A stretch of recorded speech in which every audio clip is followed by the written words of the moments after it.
The vegetation in Florida is meant to burn. That's how it reproduces and grows and thrives. And burning will return a lot of important nutrients back to the soil, which will allow that vegetation to grow back. It actually creates a better ecosystem for the animals once it's burned out. We would expect to see fire here every 5 or 8 or 10 years, but of course because of human settlement, we don't normally see that. And you see it's probably 3-4 inches to get to the soil here. And that's from years of not burning. It can make fires more dangerous when this builds up. There's all this fuel on the ground, but the pine seeds actually need to land on sandy soil. They don't, they can get caught up in this and just hang out and essentially die.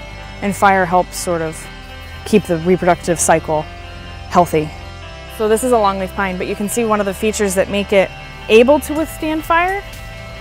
This bark, it just peels off, which helps protect it. So if this piece was on fire, it can just flake away. Over 100 research papers have been published at USF based on research done on this area. So yeah, this is a major asset to the university.